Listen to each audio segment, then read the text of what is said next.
Hi there, sorry for the mess. Today we're going down the Goth road to show Rome and the traders how fast the infantry swarm can finish the Alaric campaign.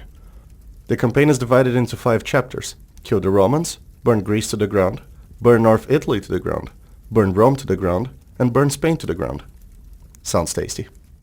We dive right into the Battle of Frigidus, where our objective is to protect the east and attack the west. Not much time passes and I'm caught with my pants down when the west attacks. I send the very few men I have to help out, but they weren't interested. Some time is wasted because my villagers decided to take a day off. Back to work, you bums. I'm not sure if east even needs my help. I'm great at farm placement. The base grows slowly, as I had just woken up and my brain wasn't fully there yet. Dropping a castle there made a lot of sense.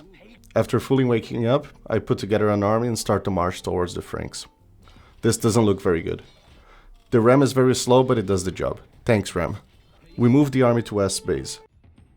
This is where the fun begins, no one is matched for the green swarm. Since I don't have access to trebuchets, suicide bombers will be our choice of siege. We storm their citadel and burn everything in sight. The petards break the gate in a second, but the castle kills the remaining. We send more petards and this time we use the infantry to draw aggro first, so the petards can do their job. The castle doesn't stand for long and we finish the first mission in 35 minutes and 47 seconds. In the second chapter, we are told to burn Greece to the ground. Not a problem. Breaking the gates is very slow with infantry, but after that Sparta falls in a minute. I expected more of a fight from them. This is where it gets fun. Anarchy allows us to train huscarls in the barracks. Going into Argos, I decide to use the cavalry archers to lure the Scorpion outside so it's easier to deal with it. It doesn't go very well. Well, kinda. Argos' army runs out and gets stomped. They take so long to break. Ugh, there's another one. And after that's dealt with, the army runs to the town center and it drops. Rome tries to liberate it, but infantry happens. Do Greek houses burst into flames spontaneously when someone invades the country? More gates. And more gates. Corinth tried to hide its letter from me in a corner, but the green swarm could smell it, and we razed the town. Oh, what? This sign is in Greek. Thank you for opening the door, Mr. Horse. At least we had one less gate to break. And Athens falls. Game thinks I finished too fast and adds one more objective. To defeat the Romans. Not a problem. I tried to be sneaky and run past their castle thinking I just had to destroy the town center. It didn't work. Time to train some petards just in case. I take some time then to level their camp. The castle falls after some time. Yes, Greece does burn, and we finish raising Hellas in 44 minutes and 57 seconds. Could have been better if I went straight for the castle. In the third mission, we are tasked once again with raising cities full of people just living their lives. This time Cremona and Aquileia. We must also protect Ataulf while he grows his city. The start is slow as is my standard to establish a strong economy. I even get out of the comfort zone and build a second town center. I bring my ram friends to help the siege. Since he worked the first time, I built a castle right next to Ataulf. Excuse me, but do you have to do this here? We start the game with anarchy already, only perfusion and conscription to put the green factory at full speed. We march towards Cremona as it is closest to us. They have a decent army, but it's still only 25% of ours. And I don't think rams go well against infantry. This was a piece of cake and everything drops swiftly. Cremona bites the dirt hard. Ataulf likes the taste of blood and starts going after Aquileia, and I join him. So, I broke the rules here, I have been a bit sick and I sneezed all over my keyboard by accident. It won't happen again. Thank you for opening the door, Mr. Pikeman. Straight to the town center, let's burn it. Wholesome gaming moment when the protectee becomes the protector. Aquileia lies in ashes. Alright, this is a bit of a grey area of the campaign. I got insider tips that if I didn't send the envoy to the Emperor, the enemy doesn't really attack, and I can just walk in and burn everything down. And I decided to try it since it would speed up the time. The swarm moves while Ataulf gets really angry at a wall. It seems like the tip was legit and we casually walk by Ravenna's soldiers, just high-fiving everyone like we've been best buds since that night in Venice when Theodorus Mancus drank 5 dinars worth of wine. Haha, that goof. We place the mighty Goth man under the target and it drops in a 5 jaw-dropping hit. The castle also falls with 0 resistance and I feel a bit dirty doing this. I send the rest of the army and we march towards Ravenna to see if the tactic holds up a bit longer. Apparently not.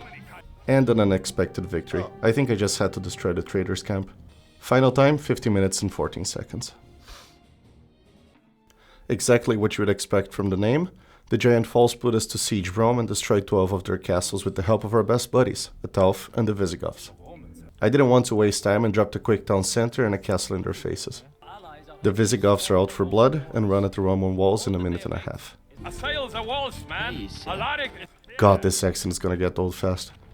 The Visigoths are having no problems with Rome. This is cool. I find some lost Roman buildings. This market is gonna be very convenient for me. The swarm is here and I send them to finish the first castle, which takes no time at all.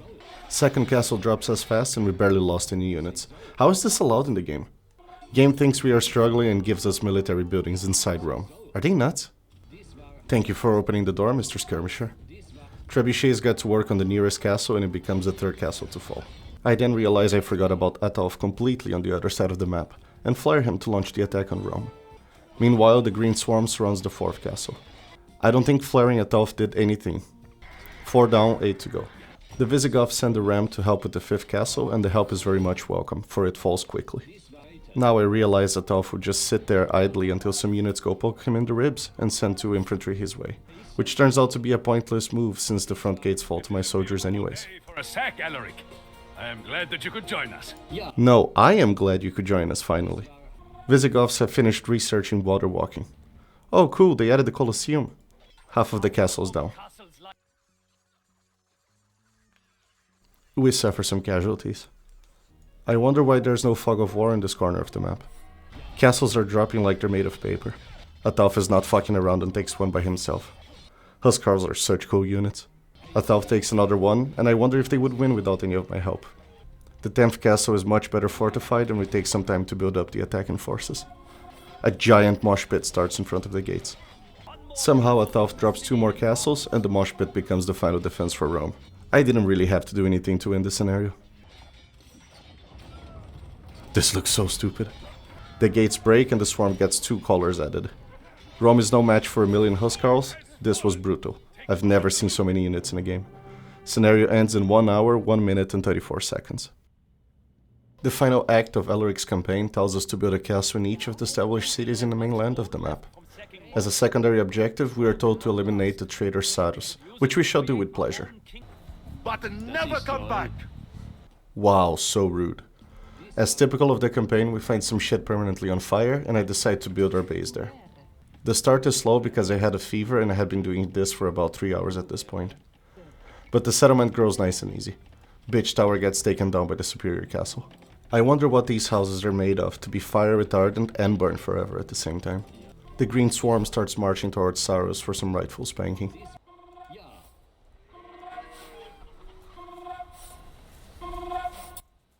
The noise you hear right before everything turns green. We begin the plowing, but it's slower than expected because I didn't want to risk the trebs. Many soldiers were lost, but the remaining managed to protect the trebs until the castle falls. The second wave makes its way to finish Sarus. Oh hey, speak of the devil. Me, I die for the Empire. Sarus decides it's had enough and quits the game. I still level everything on site and build my own town center to assert dominance. My scout finds the gate and I send the swarm to start the raising. The raising goes as planned and I very daringly send my villagers to build the castle while the city still stands. I leave no building standing and the castle is finished, defeating Narbo and giving me a big pile of gold to mine. Not cool, Tolosa, not cool. The gates open for the enemies but not for me. That's not convenient. Tolosa starts to feel the wrath of the green swarm. I lose a trap to a sneaky Roman attack from behind. On an even bolder play, I place my new castle right in front of Tolosa's still standing castle. And they are no more. Uh-oh, this is not good. So close to falling, run villagers. Crisis averted and I turn my attention to Valentia up north. They invite us in and we begin the rampage. I leave nothing standing. The last castle has been ordered. I don't notice their castle until now.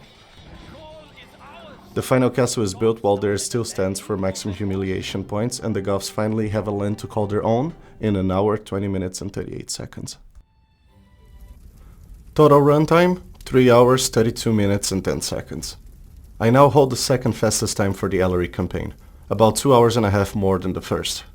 I feel like this was a very decent time, and although I'm sure I can cut it down to half in the future, I still feel like I made some progress compared to the last one. This campaign was just plain awesome to play. It's fast-paced, difficult without being crazy, and incredibly brutal. The runtime for the speedrun is now at 9 hours, 27 minutes and 58 seconds. It's a lot for only 3 campaigns. But maybe it gets better. Next up is Algirdas and Kestutis.